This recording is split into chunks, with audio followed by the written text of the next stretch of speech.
네, 뉴스 속 경제 이슈를 심층 분석하고 최신 고용 동향을 살피는 고용브리핑 365 시간입니다. 박산율 기자와 함께합니다. 어서 오세요. 네, 안녕하십니까. 네, 오늘 어떤 이슈 살펴볼까요? 네, 코로나19 여파로 지금 온라인 쇼핑 늘고 있고요. 배달 식품 증가로 배송 기사들이 과로에 시달리고 사고 위험 노출 커지고 있다는 소식을 여러 번 전해드렸습니다.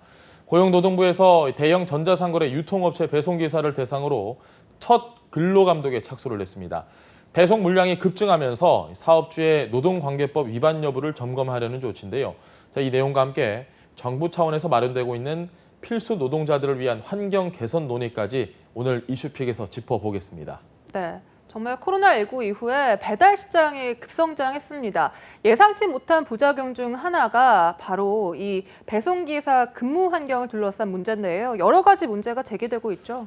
새벽 배송이라는 거 요즘 굉장히 유행하잖아요. 네. 아침에 나가보면 배송이 바로 돼 와 있고 있잖아요. 누군가는 새벽에 배송을 한 거겠죠. 그렇죠. 대형 유통업체를 중심으로 이 새벽 배송 시장이 급성장하면서 심야 시간대에 발생한 새벽 배송 화물차 교통사고 건수도 무려 9배나 급증했습니다.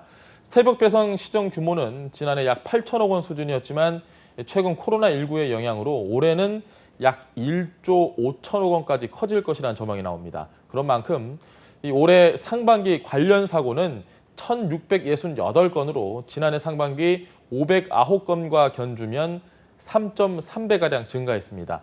새벽 배송 특성상 배송지 인근에 주차 차량이 많고 협소한 골목길 통행이 잦아서 이 사고가 잦을 수밖에 없는 환경에 노출된 겁니다. 네, 실제로 통계를 보니까 올 한해 과로사로 숨진 택배기사만 해도 7분이 넘는다고 합니다. 정말 이 살인적인 업무량에 그동안 버티기 힘들다는 호소가 여러 차례 이어져 왔잖아요. 얼마나 어떻게 일을 하면 과로로 숨질 수 있을까?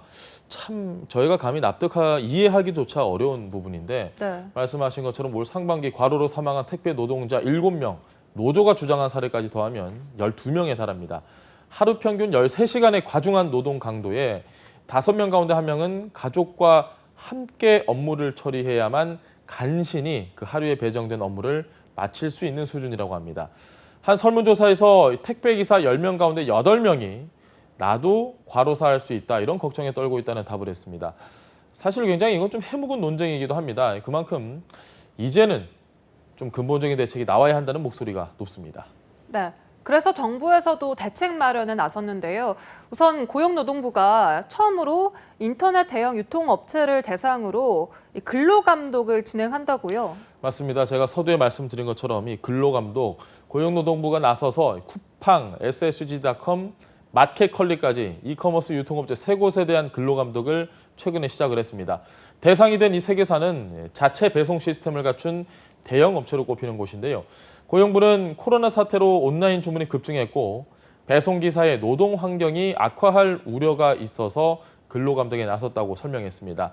10월 한 달 동안 집중적으로 배송기사의 장시간 노동과 임금 체불 현황 등 노동관계법 위반 여부를 조사합니다. 네.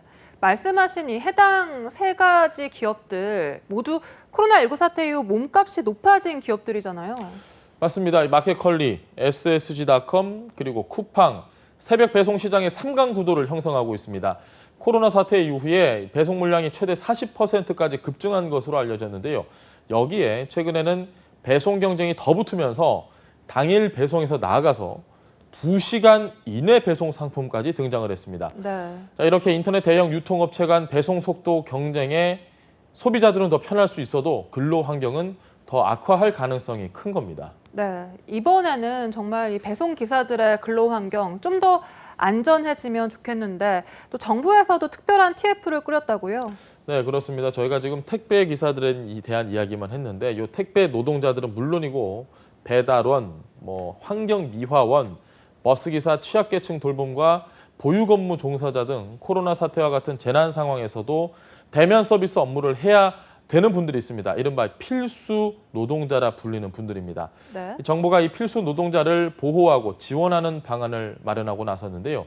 문재인 대통령의 주문에 따른 겁니다. 지난달 22일 국무회의에서 정부 각 부처는 코로나 감염 위험에 가장 많이 노출돼 있고 열악한 노동 환경에서 저임금과 불안정한 고용 형태에 놓여 있는 필수 노동자들에 대해 각별히 신경 쓰고 챙겨주기 바란다. 문 대통령이 이렇게 당부한 바 있습니다. 네. 얼마 전에 첫 회의도 열린 걸로 알고 있는데요. 앞으로 과제가 산적해 있습니다만 큰 방향 어떻게 잡혀 있습니까? 지난 6월 첫 회의에서 필수 노동자 지원 보호 방안의 큰 틀이 정해졌고 분야별 세부 시행안도 만연이 됐습니다. 고용노동부 임서정 차관은 향후 논의 과제를 크게 4가지를 꼽았는데요. 첫째, 코로나19 감염 및 산업재해 위험으로부터 필수 노동자를 보호할 제도적, 물적 인프라 조성이다. 그리고 둘째, 택배기사와 배달원 등의 과로와 부당한 처우로부터 보호하기 위한 점검 그리고 인력 확충을 꼽았습니다. 세 번째로는 고용 불안을 겪는 필수 노동자들이 많은 만큼 사회 안전망을 강화해야 한다. 그렇게 약속을 했고요. 자, 마지막으로 각 필수 노동자 분야별로 애로사항 해소를 위한 노력을 덧붙였습니다. 네, 이렇게 큰 방향까지 살펴봤고 사실 필수 노동자들 코로나 사태 이전부터 근로환경에 어려움이 많았거든요. 이번엔 좀 구체적으로 어떤 대책들이 마련됐습니까? 보호 대책들이 굉장히 좀 중요한 부분인데요. 먼저 12월까지 택배 노동자 노동 시간 그리고 휴게 시간, 건강 검진 등에 대한 실태 조사를 실시할 예정입니다.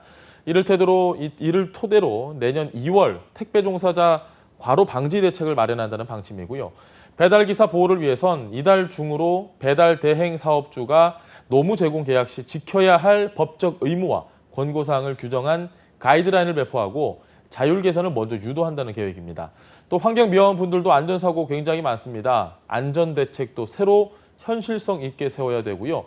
무엇보다 심야 시간에 외부에서 장기간 근무하는 환경미화원의 특성을 고려해서 맞춤형 건강검진도 추진한다는 계획입니다. 네. 이렇게 안전대책과 근로환경 개선 모두 중요하겠지만 사실 이런 필수 노동자 직군들이 가장 바라는 게 고용 안전성이 아닐까 싶은데요.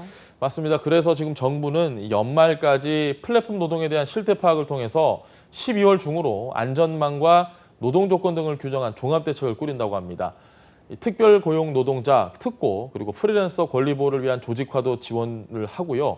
또 필수 노동자 12개 업종에 한정한 표준계약서 도입도 지속적으로 확대할 예정입니다.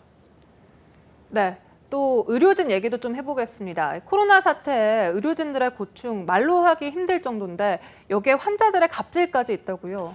사실은 병원에 가면 의사분들이 좀 이렇게 살갑지 않게 이야기를 해주는 경우가 많다. 이런 불만들로 많이 하셨잖아요. 근데 최근에 보면 환자들이 오히려 의료진에게 굉장히 좀 폭언하는 경우가 많습니다. 특히 코로나19로 입원 환자들이 의료진에 대해서 갑질을 하는 그런 경우도 많은데 이걸 법으로 금지하기로 했습니다. 네. 정부는 다음 달 중으로 가이드라인을 개정해 환자의 무리한 요구를 정당한 진료행위 방해 행위에 명기하기로 했습니다. 사실 인력 부족이 굉장히 또 큰 어려움인데요. 그래서 의료 현장 인력의 피로도 완화를 위해서 지난달부터 15개 공공병원에 557명의 인력을 긴급 충원한 바 있습니다. 의료진 못지않게 돌봄 종사자분들도 굉장히 어려운 환경이었습니다.